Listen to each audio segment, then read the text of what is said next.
Thanks for the birthday wishes. And Speaking of your birthday and having fun real fast, can we do a couple things? for sure. We're going to do a couple things. Thank you, bro. Thank you. I appreciate it. All right, so do I stand up? Happy birthday. Happy birthday to you. Happy birthday to you. Happy birthday, dear Chris. Happy birthday.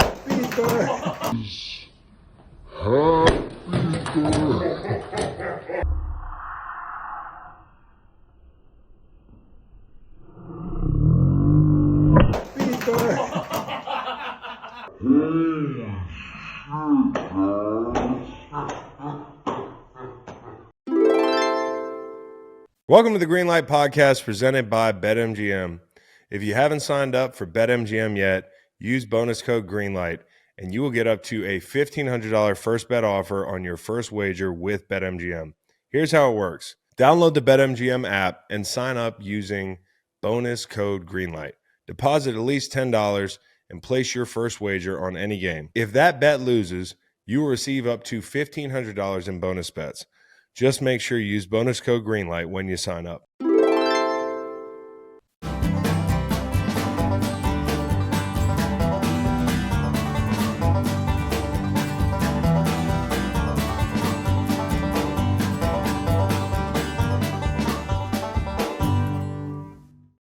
Fellas, how we doing? Let me start by wishing your lovely wife, Megan. You're late. She is your life. Damn it. You're late. I did a whole carousel, like 11 pictures. I saw that. Yeah, so she texted me. The other night I did like a March carousel, Yeah. and I get a text from the side room. She like went in the side room, Everybody's got a side room.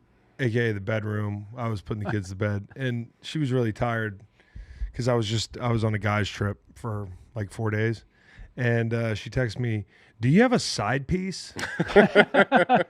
And that warranted a walk into the side room to be like, "Yo, what the fuck is going on here?" And she's like, "Yeah, it's just like I don't exist. Like you just, Oh. you know, it's just, I didn't make the March carousel at all." Oh, really? I was like, "I got something for your ass."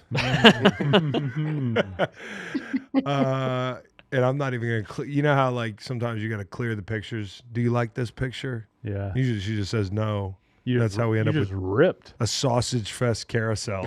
Yeah. But the next day So my point is, not so fast. Not in my the friend. pod department. You're right. I think I'm the first to wish her a happy birthday on the pod. She'll appreciate that.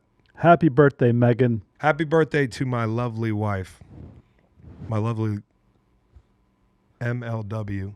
How was your trip? Because I can hear it a bit in your voice. This trip that commemorated, in a way, your 40th birthday, which is Friday. Yeah, it was good. Went to St. John. Went for like 3-4 days. There's a group of us that are all turning 40. The guys in the grade above me because I was held back in school, and myself. True. You know, I was on the edge though. I probably could have gone on to the 11th grade. You could have. I felt bad for you senior year because all your friends were gone and it was just me and Macon left. Yeah. Probably Maddie. But we made do. Yeah. We had fun. Cobra, burner. Yeah, so it was fun, and I took the guy. We went to St. John and we celebrated our 40th birthday party and did a lot of swimming. That's about it. Okay. I don't believe you. Well, it's just, you know, ask me specific questions. Did you take the boat over to Joost van Dyke? I did. We went to Soggy Dollar. Nice. Went to Soggy Dollar, had a great day. Pulled up at like 11, left at like 4:30. So we just sat in the waves and pounded beers and mixed drinks and painkillers and not painkillers, the pills. Benzodiazepine. No. Those no. painkillers, that's the best drink I've ever had in my life. Yeah, it's like, what is it? Coconut, rum, you know, nutmeg. Mm-hmm.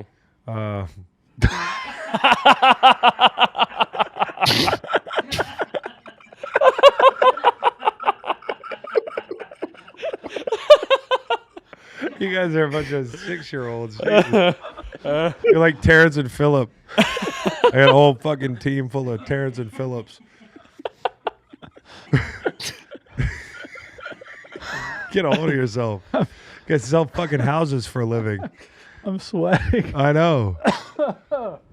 It was great. Golly, dude, we had a great time. A bat got stuck in the house at one point, like a bat flew in, and I hid under the table for 20 minutes, and while one of my friends got it out of there. It was I don't know, highlight of the trip probably Soggy Dollar, Yost Van Dyke. For those of y'all who have been there, that's a bucket list item.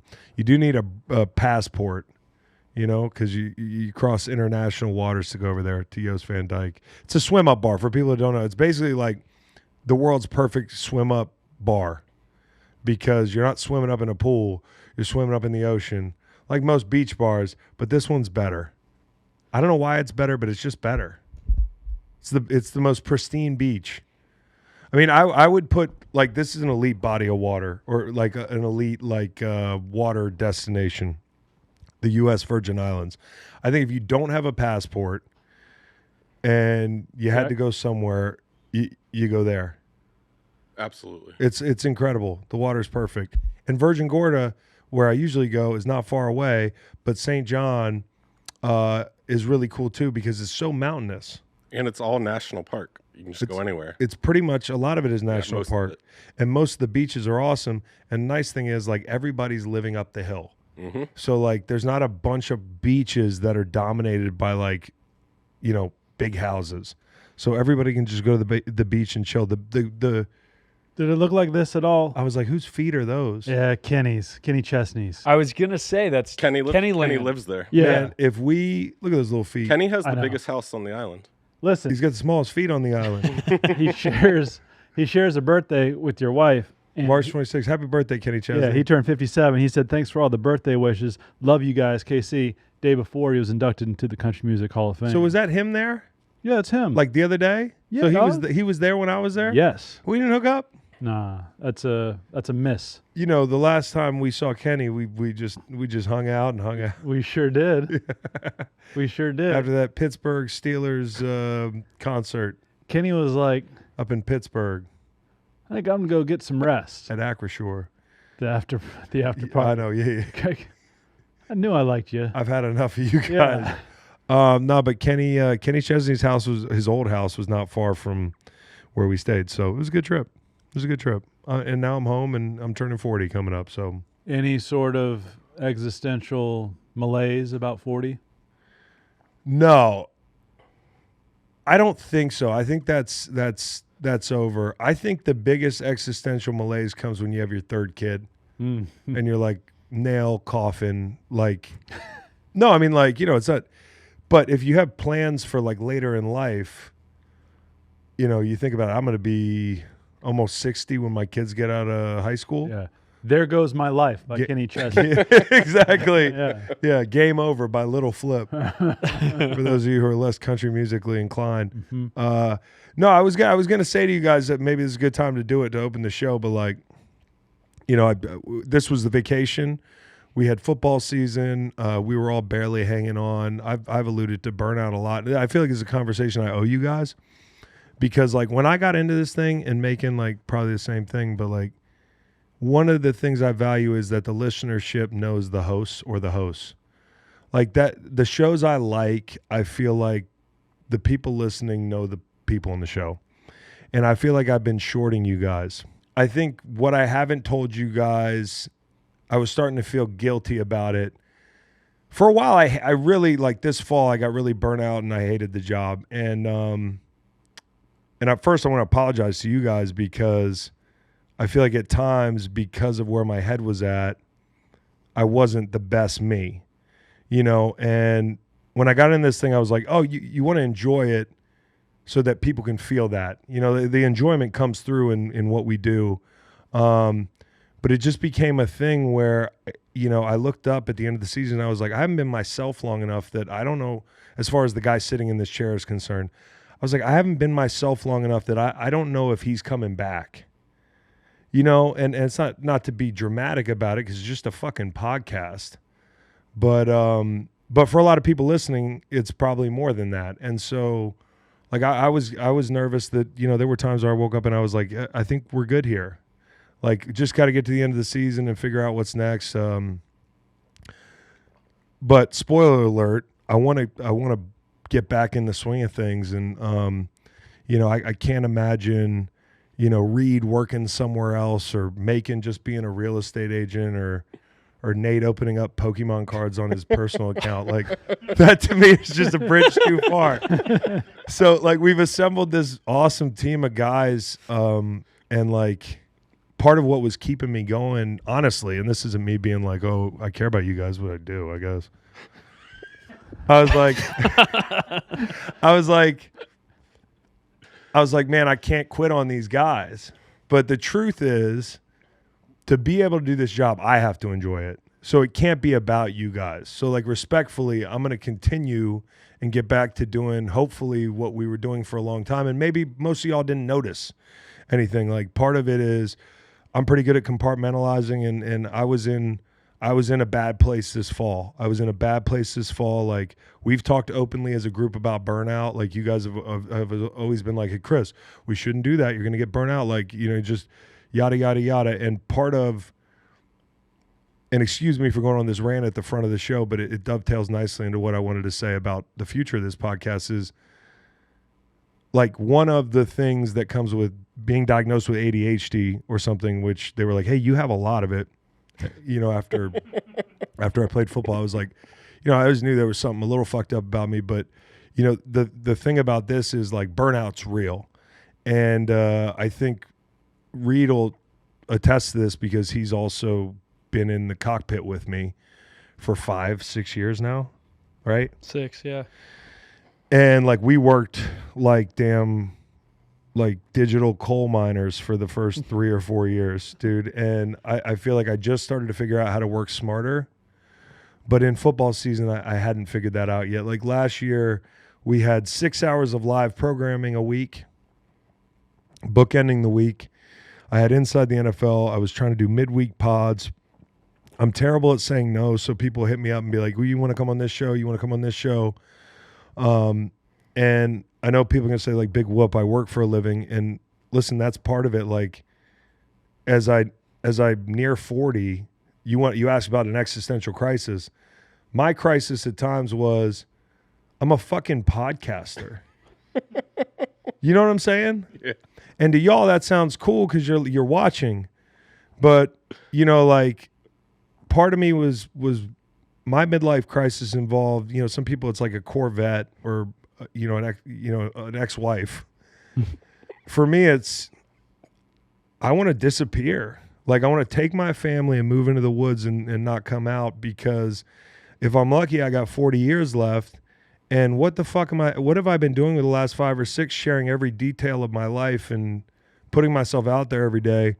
I am not somebody who, and you might think, hey, watching this, like, hey, you love this shit. And I do. I love this shit. Having friends that you can shoot the shit with. But I started to feel like I had this trail of takes and opinions, and like, I had this trail following me. Like, everything I said, it was following me around. And I'd go places and I'd be like, does this person know me? Like, I'd meet somebody and be like, has this person heard me talk and hate me? Like, because that's human nature. Hate the sound of your voice, tired of yourself. I go to parent-teacher conferences and be like, hey, I'm embarrassed.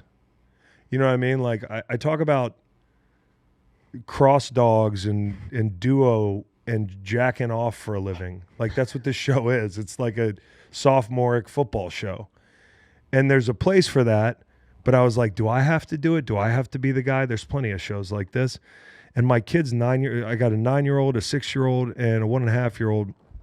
And Waylon's getting to the age where I'm like, oh, he's going to hear shit I'm saying. And so there's just a ton of stuff swirling through my head where I was like, do I want to do this anymore? I'm super burnt out. I've been working like a damn, I mean, you know me, I don't stop. And I can be a victim of that. Like, I'm a workaholic. And so I'm trying to come out of that. I want to do the fall differently next fall. That doesn't mean that we're going to have, like, way less programming necessarily. But where it stopped being fun for me was, and this is very candid, last fall and over the last couple falls, I felt like all of a sudden we grew. And somebody asked me a question recently. They were like, do you want this show to be the most popular football show? Because I think it can be one of them, if not the most popular. I disagree with that. I disagree. I think Pat McAfee's got that shit on lock. I think, Will Compton and them boys are lapping us. But my answer was, I don't think so. Like, that's not why I'm in this. And honestly, the more popular we get, the worse I feel coming to work every day. Because there's more strangers digesting, what we have to say every day. And in the fall, especially because we do so much football programming, bear with me here, it felt like we had a bunch of guests every day. I don't mean guests on the show. It meant like all the people watching or listening come and go. We pull in these fan bases. There's a bunch of people that don't get us. They don't know him. They don't know me. They don't know our sense of humor. They don't know Dr. Facts. They don't know you guys. They might not get the show. And so I started to kind of tailor the show to fit the needs of the masses rather than doing a show that I like fucking doing. And I'm not going to do that anymore. I don't know how that changes. Like, I don't know how that manifests. But when your work life is ruining your personal life, and I'm not saying like when I go home it's hell and my family hates me. What I'm saying is like, I was struggling here and I was struggling at home. I was struggling everywhere. And when I'm overworked and I'm burnt out, I start withdrawing. And I could feel myself starting to withdraw from you guys, withdraw from the audience. And part of that was in preparation to quit. But part of it is just because, like, you want to be alone, And I'm going to try to get away with that. So I feel like Jeff Fisher used to tell me when I played, I want you to run in the building in the morning. And I felt like for 3-4 years we were running in the building, right? And life gets you, like you have a few kids. I've got 3 now, and, I'm about to be 40 tomorrow. We're older, and you grow up a little bit. But that doesn't mean we still can't have fucking fun in here and enjoy it. So, the thing that was jarring for me was when I played, I went through the same burnout. As a person like I am, I'd get really burnt out at the end of the season. I go to some beach destination and be like, fuck this, I'm never coming back. I just want to be alone. I want to work at that tiki bar. But I knew it was my life's work, so I never had an option. Like, you feel like you have a gun to your head playing football. Like, I can't be done. I'm not allowed. I can't quit football. When I quit football, I wanted to be present for my kids. I wanted to enjoy my life. I wanted to get away from the rat race feeling. And it started to feel like I was going back there and worse. Because the difference between football and this is I can walk away at any time and my family will be okay. And I don't need it. So if I'm going to do it and I don't need it, I want to have fun. And so people listening, if it affected your listening experience, I apologize. And for the people in here, I apologize as well. It doesn't mean some days I'm not going to be a dickhead or that I'm not going to be in a bad mood, but it just approached a point where I wasn't enjoying it anymore. And I'm going to make adjustments. Tanner, you can cut all that out. If we can, we'll get going. That's good. Here shortly. That's a joke. I like that. Man, just bore his soul to us. That's why I'm putting in a Lucy 4 milligrams. But you know what I'm saying? I do know what you're saying. Well, I'm glad you've reached the conclusion that leads to more content.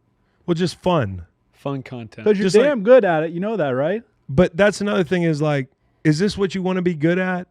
Talking? A podcaster, a festering sore on the distended ass of sports media. Yeah. Yeah. No, and like you look around at sports media, look at the main fucking stories week to week. LeBron and Stephen A are going to get in a fight. It's this dramatic thing that has nothing to do with the game. It's that dramatic thing that has nothing to do with the game. It's this person's take against this person's take. And when you look at that as the top of the mountain, which I never did, but subconsciously when you consume sports media every day, you're like, oh, that's the top of the mountain. It gets ingrained in you. And you get disenchanted with it. You're like, what the fuck would I want to climb this mountain? Well, what I realized is I purposely did not want to go that route and work at fucking ESPN or work in TV where somebody told you what to talk about every day. So we're not going to do that. And like, I'm going to wield the power that I have, which is we are independent. Like, nobody tells us what to do. And some days that's going to manifest in y'all being like, what the fuck is wrong? This opens so long. This opens about nothing. Just get to talking about Stephon Diggs. Well, I might not feel like it. You know what I mean? Like that a lot. Yeah. And the people that leave, they can leave. And the people that stay, it's like a filtering system for people that actually like you. Is that a reference to Matt? Well, Matt's leaving, which is another thing. And I didn't want to, I wanted to apologize to you guys at some point during this show and kind of talk about it. But I didn't want to do it like right after we said goodbye to Matt. And then I'm like, well, but the last thing I'll say is like anybody who's going through some, I'm not bringing this up to get oh man, how brave or attaboy. Like everybody's going through some shit. But if you're listening, like, it might not be permanent, because there were times where I was like, man, is this who I am now? It felt like, if you've ever felt this way, like being waterboarded, which I've never fortunately been waterboarded, but I would imagine you go under and then you come up, right? That's how waterboarding works. Matt's laughing. He's uncomfortable with the waterboarding reference. What's the one where they just drip water on you? Is that waterboarding? That's Chinese water torture. Which is much better, in my opinion, than waterboarding, But it was like I'd have 2-3 good days where I'm like, I'm happy again. I like this. Like, I don't know if you've ever been there. And then they just... I don't know if you've ever been there having 2 or 3 good days. Yeah. Right. And then they dunk you back under. Whoever's dunking me just kept dunking me. And I was like, bro, like this cycle's getting old. So eventually I figured it out. I'm just overworked and I'm doing too much, putting too much pressure on myself and too much pressure on this show. So let's just have a fucking good time and enjoy the off season, because this is supposed to be the most fun time, right? When you stop enjoying the things you used to enjoy, that means you're getting waterboarded, so to speak. I like it. I like it a lot. This isn't Guantanamo Bay. The rest of your life. This is hello. But as far as the 40 thing is concerned, I've come to grips with old age and all that shit. I'm good. Yeah. It's really not that. It's more just like your body falling apart. Yeah. Which has kind of started to happen for me. I threw my back out flipping a tire last week in front of my kid. Oh, this is terrible. Terrible. Tire was like a tractor tire. I used to flip them easy. Used to do that all fucking summer, just flipping tires, dude. I get out in the yard because I can't go in the gym. We have a garage gym. Can't go in the gym because the baby monitor won't reach the gym. Mm. And so I got Luke staying home with me, and I got baby upstairs, and we go out in the front yard. So I want to get a workout in, so I have to roll the tire out there, and I roll the tire, set it down, and Luke goes, who like looks up to me, truly, like thinks I'm the coolest guy in the world, and I want to keep it that way. And he's like, are you going to flip that tire like Derrick Henry? And I said, yeah, I'm about to flip that tire like Derrick Henry. I do this all the time. And 3 flips in, just back goes, dude. And I fucking hit the deck. It's one of those where sometimes you hurt your back and you're like, when did that happen? Mm-hmm. This was like a right now. And I'm on the ground and I'm laying there I can't get up for 20, 30 minutes. I was like, go play over there. But it was the most embarrassing thing. And that's the hardest part of being 40 is just the getting old. It's just the having to walk on a treadmill instead of doing certain shit, How'd you get up? 30 minutes later, I rolled to my side and I put pressure on the other side, and I just kind of like hand, knee, up. Mm-hmm. You ever been in that position? Hand, knee up? I don't think so. No. Yeah. So that's getting old, man. But thanks for the birthday wishes. And speaking of your birthday and having fun real fast, can we do a couple things? For sure. We're going to do a couple things. Yeah. What do you want to do? Well, Cowboy has stood up. He has walked to the back of the studio. He has something in his hands. Oh, thank you, bro. Thank you. I appreciate it. All right, so do I stand up? Cowboy has handed that's Chris what that fucking thing was. I was like, what are you hanging up, sword. Dude? Is it interesting that I saw it too and was not going to ask? It's pretty interesting that you didn't have to hang it up. The Cowboys now hung is this a donut piñata? yeah. A donut Donut pinata. pinata. And everything in the donut is for you. But There's no weed in there. Oh, I got some weed for you tomorrow. Okay. all right.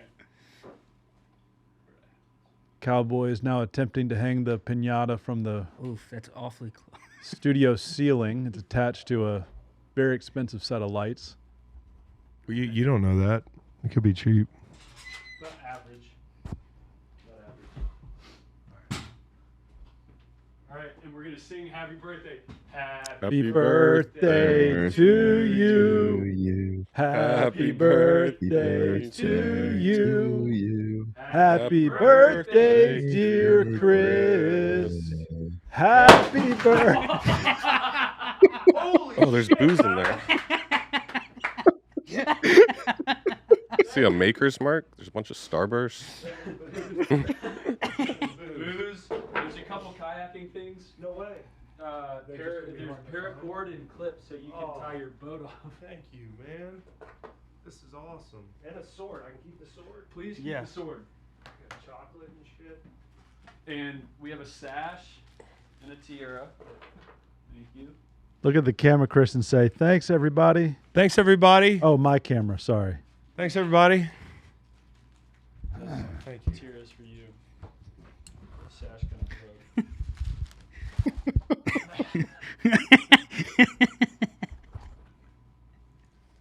This is great. Wow. Wait till we get to Matt's funeral. It's kind of a microcosm for life, dude, today. Yeah, circle life. You know that fuck David Vobora, who's got a really good podcast out right now called Life After? Yeah. So, worst pinata experience ever. I was super stoned my rookie year alone playing Call of Duty, and Vobora was a real live wire. Mm-hmm. And he was out hanging out with a bunch of people. He calls me at 11 at night, and he's like, I want to come upstairs. I'm outside the house, bro. And I'm like, bro, like, Meg's sleeping upstairs. She's going to kill me. It's going to be loud. Like, I'm going to bed. He's like, no, just a minute, bro. Just take a minute. He comes up with, like, a party full of people. Like, there's some girls. And I'm like, oh, Meg's going to come down and, like, kill somebody. And he hangs a pinata up, and he's like, just try to hit it. Just hit it, man. He, like, blindfolds me, makes me look like an idiot. I hit the pinata. It's full of fucking crushed up Doritos. It's all over me. It's all over the living room. But I've never been so mad at David in my life. That was a terrible experience. This was much easier. Oh, thank you. I appreciate it. So, if you're like I would be, and you skip through the first 15 minutes of the show to get to the football talk, we'll be doing that soon. Have you read your little candle there? Same penis forever. What does that mean? You only got one. You only have one. Yeah. Is that like a birthday thing, or is that like This birthday thing? Dude's getting married thing? No, it's a woman yeah. getting married? Oh, okay. Yeah. Well, or a dude. Or a dude, yep. To be fair. That just totally threw me in a pretzel. I didn't even know, like, same Do penis you like your forever. plate? Does the plate look pretty good? Oh, there's a bunch of dicks on the plate. Y'all got me. You guys need to grow the fuck up. You know what you could use, Reed? Turning 40, you child. Get me this pen with this little. It really skeeves me out. Golly. For listeners, there's a penis on that. Play with and balls. I shared a locker room with a couple guys just like this. You and Kyle never played together. Yeah. Don't Kyle come up here and kill you. He knows that, where you please. work Cut for that, one more day. Anyways, yeah, it was usually the biggest guys. All right. So we got a packed show. We're gonna bullshit on the back end. But first, I guess we'll talk about football. Listen, the Mike Vrabel interview is up right now as we speak. You know, if you're watching this, it's already up. And I was psyched to get Mike Vrabel. And also, like, Vrabel is a top 5 guy that I really like, but I'm like, would he like me? because he's such like a, he has a reputation of being like an asshole, and it makes you earn it, right? Like but he was so cool, man. Like he was so gracious with his time, answered questions about, offense, defense, the whole thing up there, his time in Cleveland this last year. Like a little bit of his personality came out. I can't wait to get him again for longer. But he was super cool, man. Super cool. Vrabel's the man. And I'm pulling for the Pats. It dovetails nicely into the Diggs conversation. That was probably like the minute March Madness had a little downtime, like the NFL just swooped in, dropped the Diggs news. It looks like it's essentially a 1-year deal, right? Because Nolan and I were talking about this, 3 years. 69. 69. Which No coincidence, nice. we're allegedly one of the horniest guys in the NFL. But I'll just add, and a little teaser for the listeners. Bo recorded an interview with Gronk and Cam Brate the other day. Gronk, he knew exactly how much Diggs signed for. Yeah. Oh, I got this one. So, 69 mil, 3 years, 26 guaranteed. Like, you see the delta between those two numbers. Front loaded, probably a 1-year deal, essentially. Yep. So it's to me, is it a risk? That's the question. Most people probably think, well, he's accumulated a reputation of being a guy that might be hard to deal with for a QB, let alone a young quarterback. And that's all true. But I think it's a very big vote of confidence for Drake May. If you've got a young quarterback, year 2, and hey, Diggs is doing it again this year. He's coming in to help a second-year quarterback, talented guy. People are excited about him. Just did it with Stroud. I think there was some when he signed with Houston. It's equal parts exciting and equal parts like, I hope he doesn't fucking ruin this kid or something, because he just came off a stint with Buffalo. Whether it was Josh's fault, whether it was Diggs's fault, or whether the marriage just ended. It was obvious that, at the end, like, it just wasn't working the same. Now, when we talked to Josh, like, and maybe this is QB speak at the podium, so to speak, but he was very complimentary of Diggs. They dapped up after the game and all that. Like, people are going to read into that what they will. I just say this.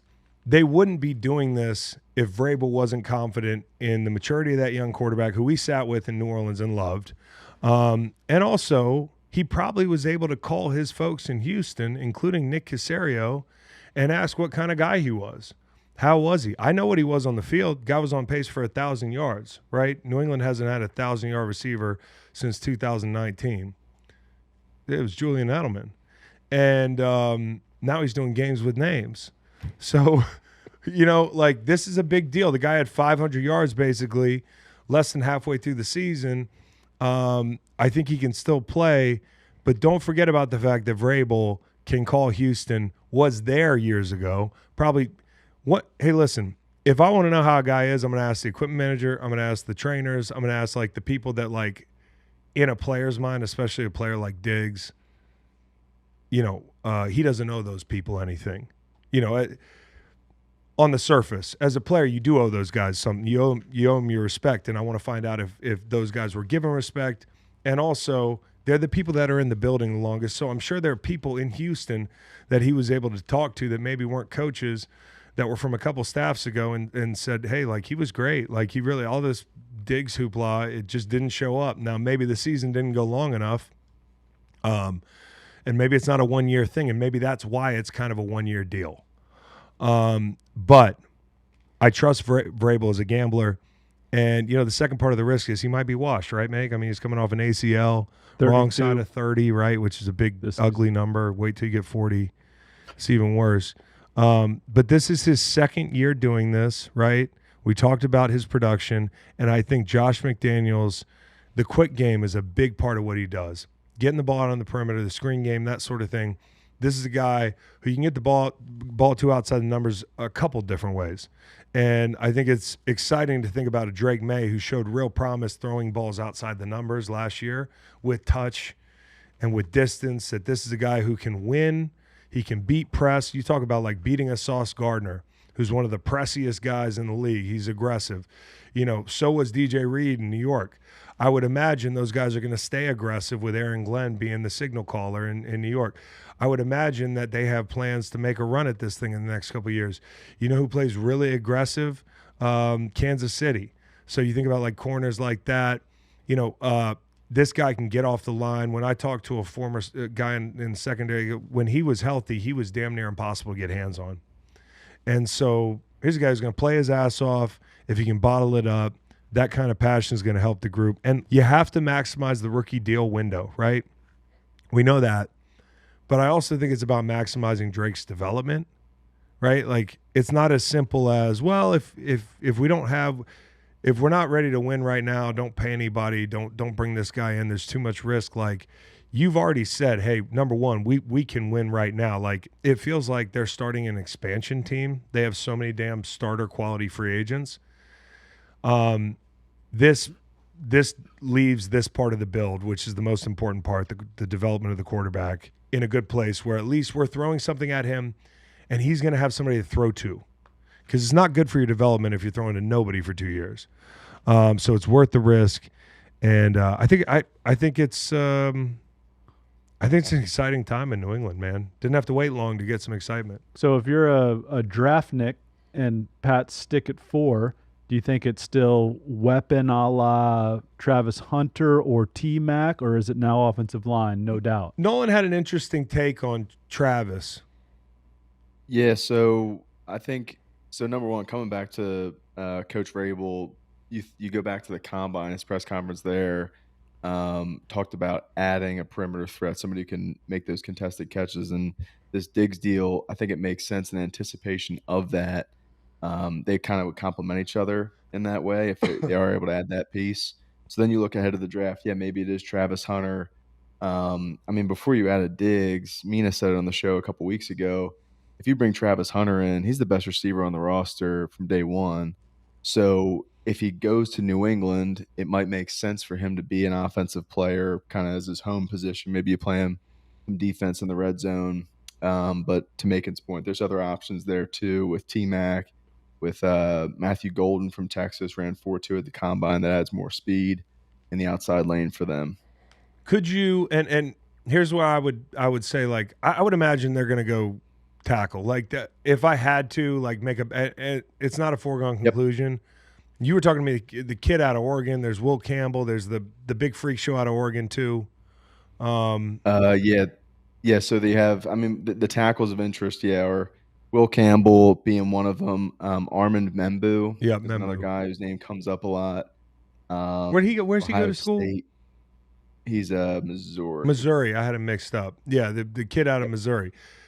But, like, the interesting thing for me was Vrabel last year was in Cleveland, and this was probably my favorite part of the conversation with him. Interesting that instead of saying, hey, I'm going to go be a coordinator somewhere, which he easily could have, or probably a head coach in college or something. Who knows? But he decided to kind of bide his time and be a consultant kind of guy in Cleveland, and a guy that was supposed to be in the building 4 days a week. And I would just imagine being an NFL head coach is kind of like being a president. And I said that to him. I was like, if you're there for a term of 5 or 6 years, or 4 if you were the president, but you probably never feel like you get any time to really grow. Like you're learning, but when you get a break, you can really kind of self-scout a little better. And I don't know if that was part of it, was like, I'm going to take a year off, gather my thoughts. Maybe part of it was timing up the New England thing. Like maybe part of it was knowing that in a year there's a 50% or higher chance that job is vacant. And one thing he did in Cleveland that I thought was really interesting is he was working with tight ends and with the offensive line. And supposedly DeJuan Jones and him had such a good rapport that Jones requested that Vrabel make the trips on the weekends so he could be with Vrabel. Like they had worked so much one-on-one and that sort of thing. So I don't know, like maybe in that year he was like looking at DeJuan and saying, hey, I need a big freak show tackle. Like we bring in Morgan Moses, who's going to help, who's 34 years old. Another thing I like about this roster is they have 7 guys over 30 years old. Like that's a lot for a team that you think of as just turning it over. and being young and having all this cap space, like Not unlike Washington. yeah, I mean that stuff matters. And I could see him drafting an offensive lineman and saying, hey, we've got 2 very good corners because you bring in Carlton Davis, you have Gonzalez. That's the one thing I would say when it comes to Travis Hunter coming in, because then if he's not a wide receiver, what do you have to trade one of those corners? And you probably could get something for one of them, right? Mm-hmm. Either one. You'd probably part ways with Carlton, right, being the older guy. Or you'd probably rather go from 4 to 7 and let somebody else take Travis Hunter. Yeah, if somebody wants Travis Hunter bad enough, let somebody come get him. Or if you're in love with a big tackle, because I think that's the part of the roster when I look at it. Obviously, you have to go get a possession wide receiver, right, and maybe in the draft. But you got to build up front, right? And Vrabel, I heard Vrabel talk about this, the middle of the pocket being so important. Who did he come up with? Tom Brady. One thing Tom Brady needed was the middle of the pocket to be set, and he was able to climb the pocket and that sort of thing. Just because Drake May can run doesn't mean that goes away. I think Vrabel is going to be focused on that group up front. Now, it could be Hunter, and maybe he makes him a wide receiver, but I just worry about what if he's not dynamic at that position at the next level. Then all of a sudden you have to shuffle, which you probably could. Maybe it'd be worth it. But I think that I just want to say this to Patriots fans. Every year I pick a team that I'm like kind of into. Like I'm going to be into this team this year. I'm excited to see, bringing in a Landry, bringing in Milton Williams. We talked about Carlton Davis, Spillane. You're adding those guys to a defense with Gonzalez. We talked about Duggar, Peppers, and I'm going to forget guys here, but Keon White. That defensive line's got Keon White, Barmore, Milton Williams, and Landry. Like, that's a damn good D-line. And I bet you that his Milton Williams or his Jeffrey Simmons, he hopes is Milton Williams, right? Like, you need a guy like that, and hopefully that's him. But it could be Barmore, too. That guy's such a beast. That defensive line is going to be pretty damn stout. And so will the defense. I didn't even mention Bentley and these guys. So I could see – who would you be more surprised seeing making a wild card run? The Jets or the Patriots? Open-ended question. I mean, right now, probably more surprised, Jets. Yeah.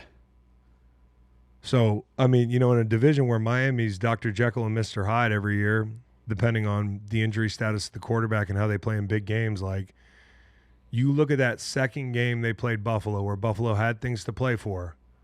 I mean, they made it sticky for Buffalo. And I'm sure they're thinking, like, we can muddy it up. We can muddy it up in division. Who knows? I think this team's going to be fun to watch. And Josh knows how to call offense. Vrabel knows how to install a culture. I mean, I think this is going to be fun. This is what we did last year predicting the AFC East. We're going to do it again. It's going to be Buffalo at 13-4 and everybody else at 8-9 or 9-8. Yeah. And I think they could be creeping up around that 10-win mark, though. Honestly, their win total is 7.5. So if you're bullish on this team, I'm going to bet it. Like, I'm going to bet it. I feel pretty good about this team. And I trust Vrabel. So, Pats fans, you're back. I don't know about all the way back, but you're back. You're back relevant. That's for sure. I think he's going to look sweet in a Patriots uniform too, Diggs. Yeah. When they go all red. Any of it. Yeah. I just think it's a solid It the newer stuff's not my favorite. Yeah, it newer is. Stuff's not my favorite. When it's a silver lid and a silver pant. I miss the Light silver bulb. pants. I miss the silver pants. No, I'm talking about the old school ones. That's your Al Groh fanfic. Yeah. Let's get into the rule change because it is what is it? League meeting week. We're gonna go about this and propose a couple rule changes. We have 1, 2, 3, 4, 5, 6 people here. Yeah. Yeah. It's not a tie. So we're going to need 4 people to vote yes on these rule changes for us to change the rules because that's what it demands at the league meeting, 75%, 24 of the 32 teams. Well, now 4 or 6 would be roughly 66.7%. I know, but I'm lowering it because I think it's a bridge too far to go 5 of 6. No, you're right. All right. Are we going in order here? We start Sure. with 1, Cowboy? Start with 1. Okay, now one, reading it, I think it's hard to understand. If I can be honest, maybe you can synthesize. That is number one is the dynamic kick. It's permanent and the ball is placed at the 35-yard line on touchbacks. Onside kick. I thought I was getting to read these. Oh, sorry. The whole plan was I was going to read the rules. Yeah. Yeah. Take it away, Slugger. Yeah. Take it away, Slugger. All right, the free kick play implemented in 2024, designed to, 1, resemble a typical scrimmage play by aligning players on both teams closer together and restricting movement to reduce space and speed, and 2, promote more returns, subject to the following changes. A, modifies the alignment requirements for receiving team players in the setup zone. B, changes the dead ball spot after a touchback to the 35-yard line if the ball lands in the end zone and is downed in the end zone by the receiving team or goes out of bounds behind the receiving team's goal line. C, changes the alignment requirements for the kicking team on an onside kick. And D, permits the kicking team to declare an onside kick at any time during the game if trailing its opponent. Man, they got to fix all this. I'm a no. It's a no for me, dog. I am with you. No. And the ball at the 35? Yeah. That's 25 yards from field goal range. What are we doing? What are we doing? For fucking Brandon Aubrey, they just might kick it. Yeah. I vote yes. They're not going to kick it back into the end zone. It'll be more fun. They'll pop it up, try to let it land at the 10. You'll see more kickoff return touchdowns. I vote yes. You know what I was on? Go ahead, Tanner. What's your vote? I'd vote no. Okay, Nolan, what's your vote? I say no. I understand the reasoning to be promote more kickoffs, but I don't care about kickoff returns, honestly. I want more offensive and defensive football. So it just no feels like okay, we knew it would be like this. They were going to try to amend it because they got this kickoff thing from one of our sister leagues, respectfully, and no gender assignment attached to that. Just that's what they call pairings. But You're good. how am I doing? But there wasn't. You can look at that data and say, well, what did that do to scoring league wide, or what did it do to returns, or how many explosive plays? But those aren't NFL athletes. It's a different level, and so they were going to have to go through a year to get a baseline. Now, having said that, I'm having a hard time here because I really want to see more crafty kicks. I want to see more teams trying to put the ball on the ground, create turnovers, and that sort of thing. I like the idea of incentivizing, but the 35-yard line's a bridge too far, right? Oh. Yeah. It just becomes. It's like training wheels for offenses. Yes. And But that's assuming they'll get it. I don't think. why can't we incentivize There wouldn't be coaches a touchbacks, different I don't way? think. Like outside the game. Fucking ruin their life. You know what I'm saying? Sure. It's like, hey, if your team doesn't put the ball in play X amount of times in a game, you gotta, I don't know. How about we go back to the old kickoffs and people wear more guardian caps if they're worried about the head trauma? Dude, no, we can't go back there. We can't go back there. We just can't go back because I barely noticed. You noticed last year? I didn't really notice like that. Yeah. I only noticed in the video game. Oh, the actual guardian caps. No, I'm talking the guardian caps. I noticed those. They look ridiculous. Yeah. It's a steep price to pay to remember your name at 50, but I just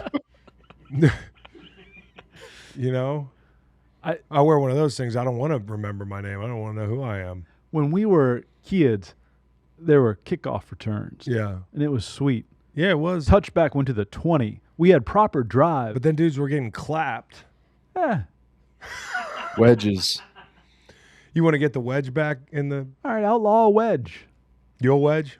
Outlaw a wedge. Oh, I thought you said I'll wedge. How Outlaw. much would it cost you to be in a wedge? Can I wear a guardian cap? Yeah, you wear a guardian cap, but it's an NFL coverage team. Now, they're a little rusty. It's been a year. But we run you up in the wedge. How much money? I don't know that I need any money. I'm a fearless cat just searching for experiences.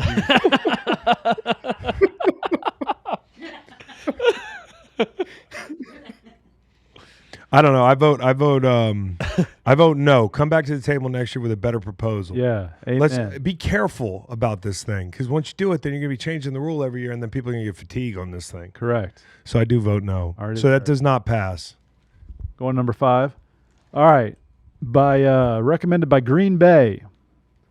Prohibits an offensive player from pushing a teammate who was lined up directly behind the snapper and receives the snap immediately at the snap. Otherwise known as the tush push, the brotherly shove. I vote no on this. That play stays legal. Only one team has mastered it. Figure it out. Figure it the fuck out. I'm punting for another year on this one. It stays. I vote no. It should stay. Easy no. Lane Johnson and them will eventually retire in the next decade. You just be aggressive on third and medium. It's so interesting to watch. It's not boring, oh, we can turn away. It's like, will this be the time it stopped? No. I like the play. It's honestly like, when I watch it, I'm like, there's a lot of pressure on the Eagles, because if they fuck this up, it's going to be the dumbest thing in the world. Mm-hmm. And then when it gets like 7 yards, it's like, my God. Yeah. Look at them go. All right, Tanner, what's your vote? I'd vote no. Nolan. Easy no. Unanimous. Green Light Football Consultants gave you a solution a couple weeks ago. You hire a sumo and you drop them. Yep. There's got You it. drop 'em. No, you didn't hear this because you were getting ready to quit. No, I did a pod, and I was saying the league needs to they need to hire like a specialist, A contract. some guy named Pork Chop. Yep. Probably. And he basically travels with whatever team's playing the Eagles. So he's like a star in every city he plays on. You give him like some ugly ass number, and when he trots out there, he's like a gladiator. People are so psyched. They know the Lions going to get him, but boy, they're going to cheer for him. And maybe he's good enough that he actually stops the tush push a little bit. You need a specialist. A regular football player is not going to be able to do this. Get a sumo guy, something like that. Say word. Say word. No. All right, number 4. Detroit came up with this one. Eliminate an automatic first down as a penalty imposed for defensive holding and illegal contact. You know what's hilarious about this? I was looking at these rules knowing that people have to submit them, specific teams, and I close my eyes and I go, which team do you think it is? The one with the fucking most Detroit. defensive holding calls? Yeah, like when they announced this at league meetings, they were like, and who was this? Yeah. Dan Campbell was like, right here. I got the handsiest sons of bitches in the NFL. But I agree. Absolutely. Yeah, this is good. Yes. You shouldn't be bailed out on 3rd and 30 because a guy grabs a little bit.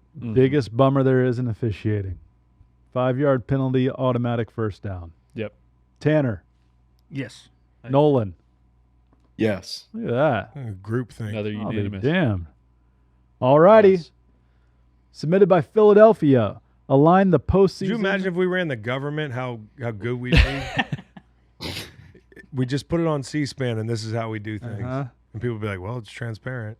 Align the postseason Put it on Signal. and regular season overtime rules by granting both teams an opportunity to possess the ball regardless of the outcome of the first possession, subject to a 15-minute overtime period in the regular season. I agree, Philadelphia. Why not? Yes. Why not? Make it the same. What are we afraid of, an extra couple minutes of football? Still get ties. Maybe we have extra guardian caps on the sideline if you're worried about the Yeah. excess trauma. Now, let me ask you something.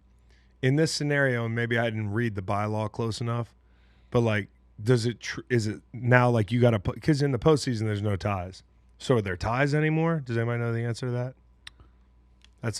It's a very important Don't know the answer. distinction. But I say yes. You know what I used to love when I was a kid? Going to bed with a hockey game still going on and waking up in the morning and being like, how long did it go?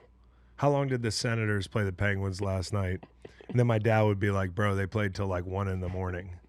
It was awesome. Well, how about all those college football games? It was it LSU, Texas A&M? Yes. When it was 85-85, Yes. 8 overtimes? Yes. A couple years ago? I remember Syracuse, the basketball team, played a 6 overtime game in the tournament. Yeah. Big East In tournament. the tournament. Yep. Tournament. Was that the game that everyone fouled out and they had like some dudes were playing like 80 minutes. It's a human. Something absurd. It's a human. It's a human spirit situation you get into with some of these never-ending games, and I want to see who's got the spirit, and who will quit. Next week you're a little tired. No big deal. You're going 18 games. I also want the regular season to look like the postseason. No question. Much as can be. But I do like ties. I don't disagree with that. I tied a game once. It was not good. But for a viewer, it's kind of funny. If two teams you don't care about tie, it's like hilarious. Right, and it just like adds to the if that team that ties is in the postseason race, they've got that half game bump over another, and it looks cool in the record column. Well, and then if we never had ties, we'd never get a situation like the Brandon Staley thing. Yep. Which was hilarious, objectively. I still don't understand what happened. Yep. Kind of. Rules submitted by Detroit. Amend the current playoff seeding format to allow wildcard teams to be seeded higher than division champions if the wildcard team has a better regular season record. This is the most interesting one to me because I think it's one that won't pass. Hear me out. But it should. It absolutely should pass. And I think Detroit's doing it because last year it was very nearly them that had to do what Minnesota had to do. And when you're in a division like that, my first thought was too, last year they're probably looking at it like, why the fuck does Minnesota have to go to L.A., the team that we think can actually beat us? And, instead of hosting L.A., and we could just beat them a third time. But I think the main motivation is when you're sitting there with 13 wins and you're the Detroit Lions and people are like, you've never done this before. You might have to go on the road for the first playoff game. That's insane. And it was the same thing for the Vikings, not saying it would have gone any differently. I think, and people will say, hey, what good is the division? The division is supposed to mean something. It does mean something. It means it guarantees you that you're in the fucking dance. In the NCAA tournament, not that it's apples to apples, what happens? You get an automatic bid. That doesn't mean you're going to have a higher seed than the team that didn't win the thing. How does it go in basketball, in the NBA? It's 1 through 8, wins and losses, yeah? Divisions used to matter, then they got rid of it because they thought it was irrelevant. And, I don't think you're going to lose the division rivalries. I don't think you're going to lose the division allure. Winning the division still means something. But I just don't want to see a 12-win team have to visit a 8-win team from the NFC South. Yeah. Easy yes. Really good teams going to Tampa every year. Yes. So I'm a yes. I'm a yes as well. Yes. Tanner. Yes. Yes, I'm a yes as well. Damn, dude. I don't think people, and we didn't even ask Matt. He said yes. You said yes? Yeah. Everybody. Easy yes. Unanimous. Yeah. I don't think people are like that out there. I think a lot of people are against this. You kind of won me over with the, I like divisions meaning something, but the March Madness thing, it's like, yeah, it does mean something. How big are conference tournaments in basketball? They're huge. Yeah. People love that. Well, the problem with this is that every team will vote based on their own self-interest. Yeah. So, if you're an NFC South team, you would vote no for sure. And if you're an NFC North team, to your point, you would definitely vote yes because it could benefit you. It becomes interesting when you get in the mixed bag kind of divisions. Yeah, I was just thinking about the NFC East. I think the Commanders and Eagles should want it. But if I was a coach, I would propose the most ridiculous rules every year. As almost like a prank. You know what I mean? No Uncrustables. Shit like that. You must say hut hike. Get the ball. Yes. Hut hike. Hut. Hot. So yeah, those are the rule changes. That's what's going to happen in our NFL. Do we have an opinion on where Rodgers is going? That's a good question. Steelers.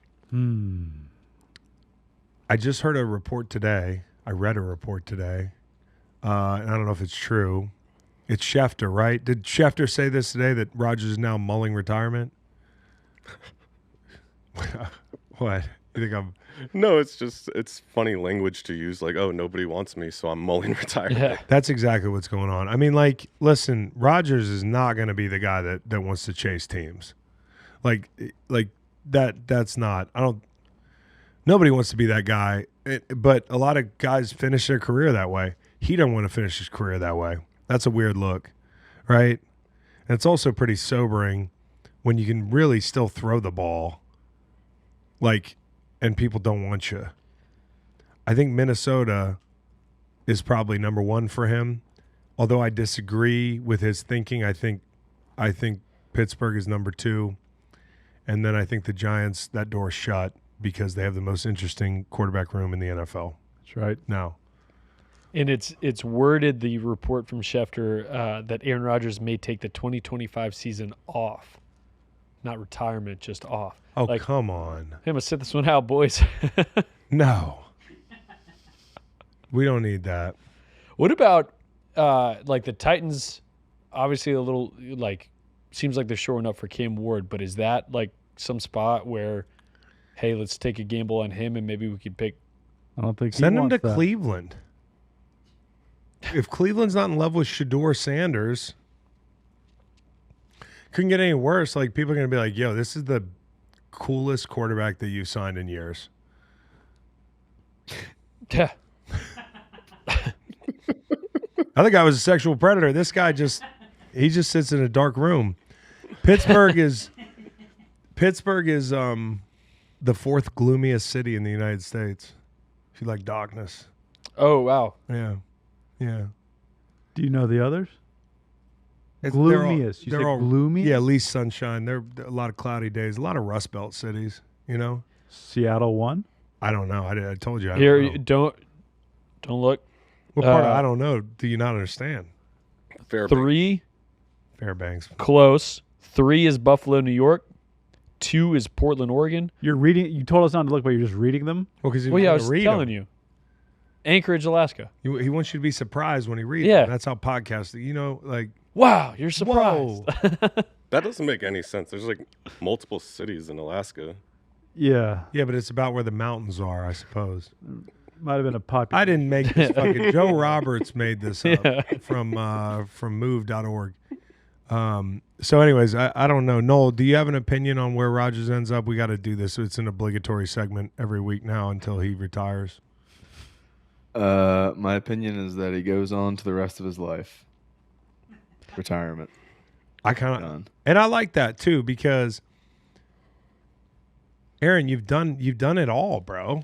Like, what more you got to do? Like, hey, cut all the other hoopla out. Like, but like, it just would suck to see another quarterback going down this road at the end of their career where, like, I don't think it taints your legacy, but like that's how people are going to do it. They're going to be like, yeah, but do you remember the stretch in New York or the stretch in Pittsburgh?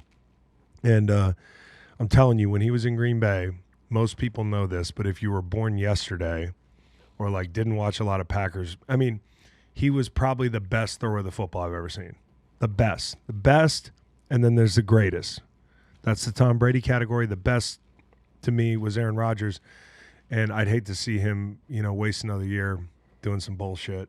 I mean, that image of him on the beach wrapped up in the towel, backwards hat, that just really. Yeah, who does that? Who goes to the beach Yeah, true. with a towel? With the towel around the shoulders. The But it just felt like okay, he's kind of accepted. It had the look of that, like he retirement. looked is defeated to you. ready for the next Yeah. change. And you let know? me tell you, it is something else, as I alluded to in the open, Aaron. Hold on to your butt. All right, Oh, then your butts. quickly. Who's his co-host if he starts a podcast? Randall Cobb. It's got to be. Jordy, who's Great the call. quarterback for the Pittsburgh Steelers then? In that case, I think the quarterback for the Pittsburgh Steelers is whoever the best quarterback is next year, Jackson Dart. Jackson Dart. I don't know. Right now, it's Mason Rudolph.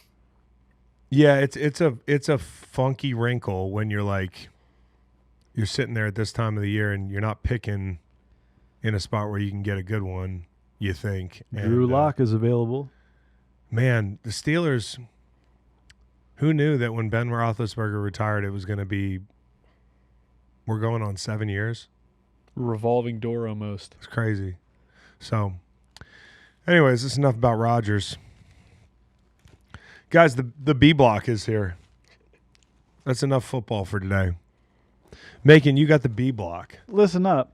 I have the last 2 weeks, because we had a little bit of a rescheduling situation, been going through a 2-step root canal processed. Yeah. Now, when we were kids, I have a memory of being led to believe a root canal was the worst thing that could possibly happen to a human being. Yeah. And I'm here to tell you it was awesome. Yeah.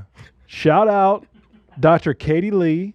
It was awesome, You bro. trying to get a free root No, canal? dude. No, it costs a lot. All out of pocket because this fucking country with its health insurance, this backwards ass dental insurance. Oh, we're out of network, are you? Okay.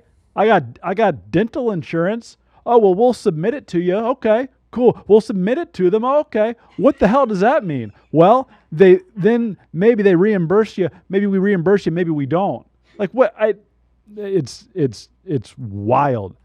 At any rate, I'm gonna tell you real quick because I just told this to Steve. I was in the hospital having a kid, Yeah. and they took a picture of me with the kids, and then I zoomed in, and under the hospital lights, I'm like, why is one tooth like slightly purple? Like I was having like a Tiger Woods dead tooth situation brewing. Yeah. So then, I wait 18 months because the healthcare system and all, and then I go to this Dr. Katie Lee. She's like, yeah, hot, cold test. What you have here is a non-viable tooth. This is AKA dead tooth, okay? So we do a root canal. She cleans it up. She said it was due to blunt trauma, which made me feel a little tough, She said this could happen when you were 10, could happen when you were 35, but you can see all the blood vessels. They're off to the side. You got hit. Somebody rocked you. Yeah, something like that. So she goes in, cleans it all up. By God, the next day, all my teeth are the same color, back to pearly whites. Yeah. I was pleased to hand over a $1,738 check. 1738. That's right. Hey. It might have been Betty, wow. Might have been 1731. I asked if I could pay him more. It was delightful, but it got me thinking. I almost fell asleep at the end of the procedure, Chris. Yeah. Because it was so easy. It was so easy. It's not what you think it was. Doesn't hurt. When you were a kid, you were probably afraid of it, but you're not anymore. That's right. Got me thinking. Got you thinking. What are some things they made us believe were no good as They were kids? bullshit. That were bullshit. Sure. Hooking up with my babysitter. Ends up being great, right? I'm just joking. It's a joke. I did that. You really did? Adrian's babysitter. You did? Mhm. This is your last day, so you're just like Unloading, you're yeah. like I fucked a 8 Burn the when I was ships. 7. Burn Yeah. the ship. He's just anything else? No, but they did tell us not to take too many threes. Yeah, and that changed. Oh, interesting. Yeah, That's it a changed. really That's good the way one. of the world. They now. also warned about female breadwinners, like being emasculating. I'm good with it. You good with it? You better be. You're unemployed. I still haven't come across quicksand. That was a big Yeah. one. They told That's you a not good to one. crack your knuckles. Yeah. Doesn't matter. They told you not to eat and then get in the pool. Now I eat in the pool. Y2K, yeah, that was bullshit. So was chewing gum, swallowing your gums. Gonna be Yeah. 7 years. Get the fuck out of here. You know what it really is? What? 7 days at most. Really? It just takes a little longer. Yeah, I figured. Yeah. The dark is awesome. My kids are all afraid of the dark. Like, you guys don't know. Yeah. Okay, Rodgers. Yeah. I guess another one was Basement furnaces, like in Home Alone. Oh, yeah. They're actually quite handy. socks for Christmas. Oh, yeah. Socks for Christmas is the best. Bro, like now I want all the shit that I used to look at like on Yep. Christmas, and I was like, man, one day people are gonna give me socks. Yeah. Like I'm not getting a train set. And now it's like, oh, I can't wait till Christmas. I can see Yeah, damn I'm new telling socks. everybody Am what I going to kind of get socks darn I tough like. socks? Mountain Smith Yeah. socks? Mhm. Which ones? Yeah, smart wool. Smart wool? Yeah, Mhm. yeah. You guys want to talk about White Lotus a little bit? Sure. Love to. Did you see that Duke University formally came out and said, Yeah, cool. No, can you not do that? Can you not put our shirt in scenes where somebody's fake killing himself? Bro, they're such pussies down there. It's Yeah. unbelievable. Yeah. We had like a whole Klan rally here, and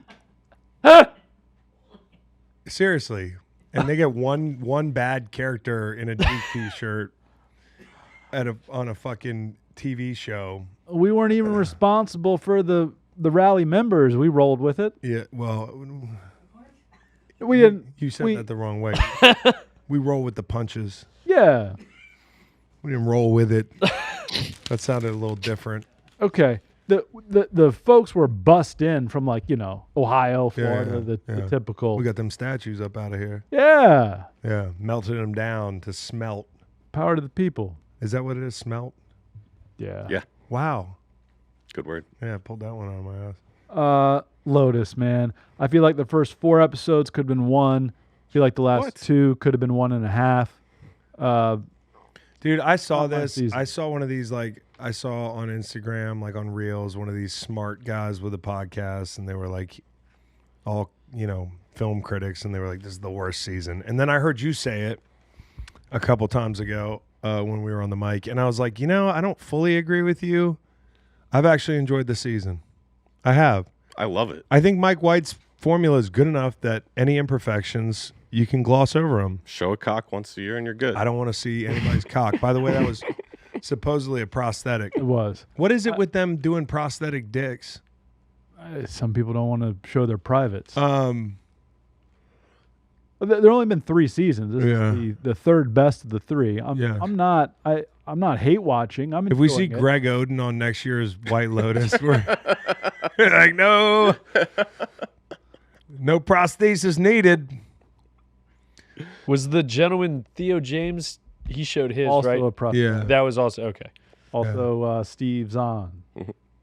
Prosthetic. Have you guys been reading any of the theories about what might happen this year? I have read a couple. I have a theory though. Go ahead, try me. All right. So this is a few I read on the internet today. So, Greg and Belinda, it's kind of looking like maybe Greg might want to kill Belinda. Some have a theory that Greg is going to buy her off and pay for the spa that Tanya never delivered. Oh, 'Cause he I'm loved on- Tanya? I'm on pins and needles. Because he loved Tanya, or I just to think get her just off the to scent. get her off the scent. Like if he were to kill another person, that could be suspicious. It was a little suspicious. I agree. He's not killing Belinda. Napoleon Dynamite, Uncle Rico, Greg. Right. It blows my mind. Yeah, Doesn't it? I forget that Yeah, all the time. once a year. Yeah, and my dad made a point last night. He actually didn't kill Stifler's mom, She fell. right? So he's technically Author. not a murderer. Yeah. Well, if you hire someone to murder somebody, you get put in jail for murder. I suppose. But by technically speaking, not a murderer. Yeah. Like, And right. I wonder if he thinks that the gays killed her, or that if he knows it was an accident. yeah, that's a good question. I don't know. Which I don't know what that would hinge on. But They probably just told him they killed her successfully. here's a theory. They were all dead. Yeah, true. Here's a theory. Sam Bradford goes postal. Guy And that's talk. what the gunshots are at the end of the thing. I think Guy Talk is number 1 in my power rankings for most enjoyable characters, most likable characters. Love guy talk. Yeah. A total coward. He's not doing great. At his job. Yeah. No, not at all. Not at all. But Mook seems to like him a little bit. Yeah, but I think Mook is going to end up. There's a theory that Mook is going to be bad. Mm-hmm. Might be in with the 3 Russian Which dudes. you said this a couple Smash episodes and ago. grab. The Russians, they did the first one Yeah. probably. Yeah. She might be in on it with the other ones. Yeah. Well, Macon mentioned the number 3. Like, think about the groups of people that we have. We have the trio of Russian guys, the trio of rich white ladies, the trio of Ratliff siblings. It's season 3. And at the beginning of the season, Rick's girlfriend says that bad luck comes in 3s. Is there only one group of 4? I don't know. But I'm just thinking that, like, one of the theories on the internet right now is that Russian trio might be responsible for the shooting, or that it might be a group of 3 that goes down, like all 3 rich white ladies, or all 3 Ratliff siblings, for example. Hey, you can kill those white ladies. Hey, how about the brother jacking off the other brother? Oh, A Took little us a little while to get to that. Huh? A little, and you know what? I was bracing for much worse. Yeah. I really was. yeah. I thought there was going to be a Mike Honcho situation. I was fully prepared for it. Seriously, I did. And when it happened, I was uncomfortable, but Oh, when- I was perfectly comfortable. it was a little uncomfortable. Now, I think the best scene with these people have, What's the name of the family? The Ratliffs. The Ratliffs. Maybe the best scene of the last episode was when they came back in from the Buddhist, I don't know what you call that, like a temple. And also, I thought the scene in the temple was really good. That was good. I thought the scene in the temple was powerful. Jason Isaacs finally didn't ruin a scene. I don't think he's been ruining scenes. good. I think like somebody read that. Awful. No, dude, he's not awful. He's terrible. I think the whole family's been very good. If you're stuck on his accent, I don't know what to tell you. It's only part of it. It's just the accent. No, that's only part of it. What else is it? I don't think I don't think he's doing anything. It's kind of a lot of drugs and alcohol, and he's on maybe he's not given anything to work with. I think they're going to kill his wife. I think his wife's going to die because she's a bad person. She's hilarious, objectively hilarious, but she's a bad person. And I think she's going to die. And I think he's going to stay there and become a Buddhist monk. Yeah. Yeah. Well, the wife saw that huge wave in the dream, right? And so there's also a theory that there might be like a death by drowning. So I don't know if you guys are familiar with the German folk tale about the Pied Piper. Oh, of course. One of my favorites. But in that story, the Pied Piper led the rats away from their home into their deaths by drowning. So the name of the daughter is Piper. The name of the family is Ratliff. And tsunamis. Yes. Do you think tsunami's coming? I don't know. I have no idea. I have But that's chills, a weird. bro. That's Look a at- weird. I got That's a chills. weird coincidence. I got chills. Shows What a good enough season, this year dude. to have chills. What a season. Last Yeah. one. You know, Rick is confronting that guy that he says killed his dad. Yeah. There's a theory that That it is he is his his dad. dad. Obviously, it's his fucking dad. You say obviously. You morons. Yes, it's his dad. He did sound like a white guy. Yeah, his name is dad. Jim Hollinger. It's his, His dad? Yeah. Like the character's name. character's Jim Hollinger? Mhm. Yeah. Oh, it's his dad maybe. Yes, it's his dad. If it's not his dad, I eat my hat. Which one? Really? The birthday hat. You'll eat your hat? I'll eat the birthday hat. Okay, save that hat. Save that hat. I got a bombshell to drop on you. Ooh. You are not moving to Taiwan.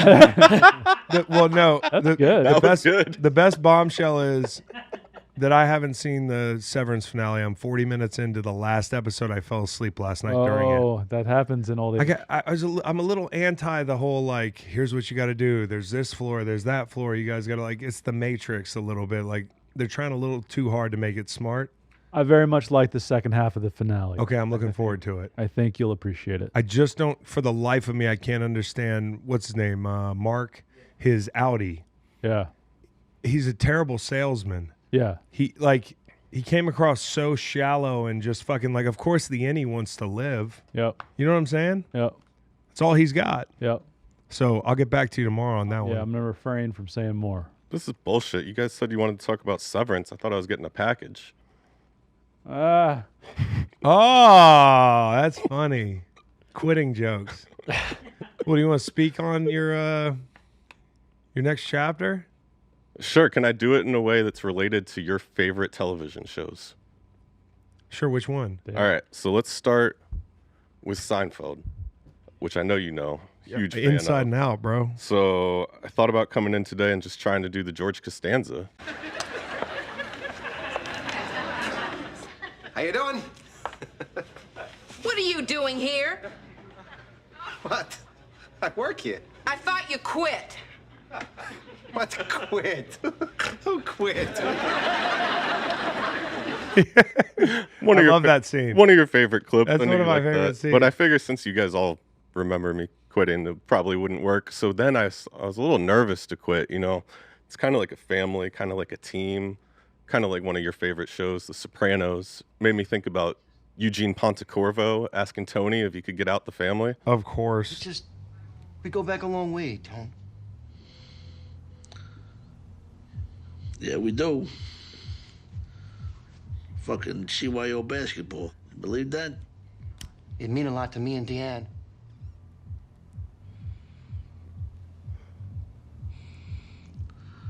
Well, let me think about it.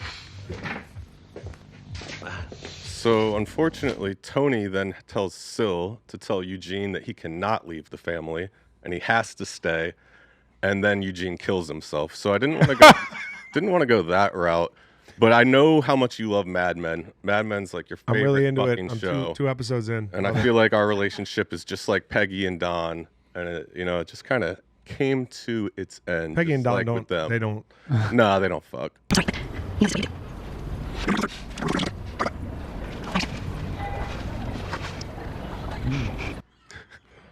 This is not us. Also, now I know what happened. No, I'm just fucking around. Honestly, like, it's been an awesome 3.5 years. Like, Macon hit me up 3.5 years ago. Was like, hey, you want to move to Charlottesville? And I was at a time in my life where I really wanted to get the fuck out of St. Louis. We've had a shit ton of fun. The show has grown. I got to the point where I kind of want to go do something else, want to get back into teaching, which I feel passionate about. I felt some of that burnout that you were talking about. And I don't know, just ready for the next step. But like, I'm definitely going to miss the people here. Like, first of all, to the listeners. Listeners have been awesome, especially those ones that are Married to you? Yeah, married to me. I met my wife, Mary Beth, of course, through the show. She was a fan, moved down here. So, like, of course, grateful to have been on the show because otherwise that never would have happened. You're welcome for the sex. Yeah, Macon, you're welcome for the real estate fee. Yeah. Commission's the word I'm looking for. Thank you. So just real quick, Reed, you're a beast. I had a massive panic attack and you talked me out of it. Just endlessly kind. Love you. I will miss Nate. I came back today and Nate was like ripping Pokemon cards upstairs doing some video, and I was like, oh, I'll vaguely miss this. Macon, we started the content manufacture when we were 15 with our Eminem Boys website about UVA basketball. That's right. Love you. One of the things I respect the most about you is every Friday you have lunch with your dad. I think that's fucking awesome. Thank you. Chris, you're the real That's deal. secret. Yeah. Like, you have so much on your plate and you handle it. Like, you don't have to do this job. You don't have to do the charity. You don't have to, like, take interest in any of our lives or feel, like, connected to us. And you do. And I think of you as a friend and a good boss, and it's been really, really fun. And everybody else, all the people like Tanner, Aiden, Taylor, Brian, Kyle, Ralph, Bo, John, Fauché, newsletter readers, appreciate all your help. And Nolan, and Nolan, I love you, Nolan, you know that. And then if y'all haven't checked it out yet, please check out David Vabora's show. Did a lot of work on that. Reed's done a lot of work on that. It's really good. Please enjoy. I'll still be around. I'll come by sometime, especially when we're talking hoops, talking Sopranos, stuff like that. So I won't be a stranger. Like I said when we talked on the phone, you've been here long enough. And honestly, like, thank you for fucking making the trip. I remember when Macon was like, hey, I think Matt could help. Like, let's see what he's doing. And for you to, like, pick up and come here, yeah, it meant a lot to us. And, you know, us growing up together and you guys being my only friends in the fucking, in my new grade back in the day. You know, we are all friends first, man. And, you know, like that's why it's tough to see somebody go, but I also understand. And I just appreciate the work you've done here, man. Like, we had so much fun. Like, we've had some great trips. Can't wait for you to come back and hang out, dude. Like, that's what we're doing anyways. So you don't have to get fucking paid. You're not going to get paid when you come back to hang out. But you don't have to get paid to come back and hang out, bro. We love you. We appreciate you. Come back anytime. We're right down the road. What grade are you going to teach? Hoping for middle school. I mean, still August is a ways away, so I'm not sure exactly. But middle school. Middle school is what I enjoy. What happens when they start pulling up the clips? I did have that thought. It's just like Macon. I'm just playing a character. This is not the real version of myself. Fuck, what am I Responsible doing? Individual. I'm just playing myself. This sucks. You guys are playing characters? I am. Yeah. Sort of. Well, fuck, man. We appreciate you, man. Yeah, it's hard to say bye, but you're not moving or anything, so just don't be a stranger, dude. I'll be around. Are you still gonna come on like some Sundays and gamble and? Yeah, now I would want to because I'm not working. It's not work. Yeah. Exactly. Yeah. Well, everybody, give it up for Kingston. One good time. You out there listening. Love you, Matt. And I do love you, Nolan. I didn't mean to forget you. Yeah, Nolan. Love you too. We've got a couple things for Matt. Oh, we do? Yeah, Oh, yeah. We're gonna have a Severance style funeral for Matt. For those of y'all that watch Severance, I'll be Milchick and move this thing along. We're here today to remember Matt, not for awards or achievements, but for something far greater, the way he made us feel. Matt wasn't one for the spotlight, but he was always there when you needed him. He had a way of turning an ordinary moment into something special, whether through a quick joke, a shared silence, or showing up when it mattered. Matt may not have changed the world, but he changed our world. And that's enough. We'll miss you, Matt. We'll carry your warmth and humor with us always. Rest easy, my friend. I can't believe we did the Curb living funeral. That's awesome. Yeah. Yeah, no, we're saving some of the best compliments for when you actually die. I forgot to comment about the studio when we were talking about television shows. There's a new show called The Studio on Netflix. Everybody should watch it. I think it's the funniest show I've seen since Curb. There's only 2 episodes in, but okay. The second episode was hardest I've laughed in No years. pressure. It's only the last thing you're saying on the show. Yeah. So, what'd you hopefully hate it doesn't most suck. about working here? Yeah, let's get fucking. He already told me. Oh, this is so nice. Yeah, Hey, man. More gifts. They know me. Coca-Cola. Oh, that's sick. And I do still know the code to favorite. the door, so I'm going to come steal Coke whenever I We want. should change that every once in We a should while. change that. It's been several years. But yeah, thank you, Matt, and thank you all for listening. We will be back next week. Well, not Matt. That won't be back. But who do we have next Well, week? on that, I just wanted to say something real fast. I want to announce my podcasting retirement in 2072. Yeah. I was like, bro, it's good not man. April 1st. Yeah. Chill out with my heart stopping. You're working until you're 80? Yeah, dude. It's 78. This guy's a 78, lifer. 47 years. Yeah, I just wanted everyone to know, Jim Nance style, just, get out ahead of it. I'm going to be like, Reed, you can retire now. You have a pension, and you can go home. And he's going to be here every day voluntarily. Yeah. All right, cool. Next week. I was joking about the pension. None of y'all motherfuckers get a pension. No.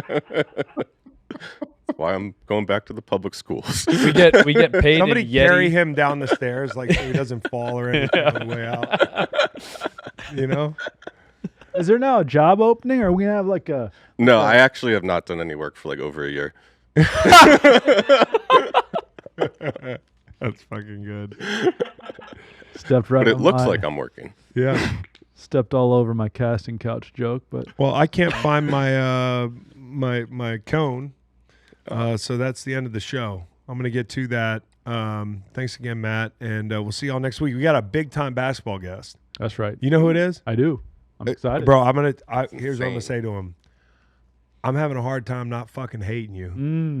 Amen. You're cool, but I'm having a hard time not hating you. That's right. There's a basketball player coming on early next week. We'll talk about March Madness. We'll do our all vibes team. That's a good time to do it. Got to be honest, didn't catch a lot of basketball down in St. John. Hey, no time like the present. Sweet 16, Elite 8. Oh, but how about the guy with the boombox? Yeah. Okay, come on, bro. Every year when we do all vibes, there's one. I'm like, not putting him on the team. Yeah. That was way too much. Yep. Way too much. Like he's Debo Samuel walking out Right. with Trent fucking Next thing, Williams. he's gonna walk over to the kicker and pull a chain Yeah, exactly. or Beat up punch the a kicker. face Yeah. mask. And Nate's going to be like, I could see what he Yeah. I could see Let's what- get another couple of those guys on the teams. Anyways, y'all, see y'all next week. Take good care. Peace. Peace. Producer extraordinaire, Kingston, otherwise known as Rocky.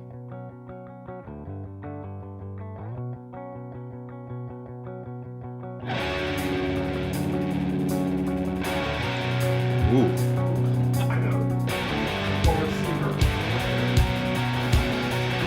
You should put $46,000 on it.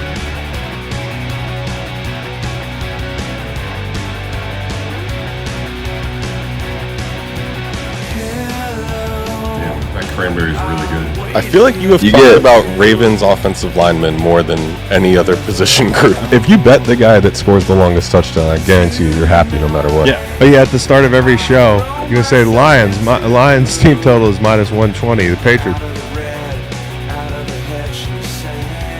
We cuddled. You did great. Here we go, boys. Let's get it. You'll always be with me. How can we not talk about family when family's all that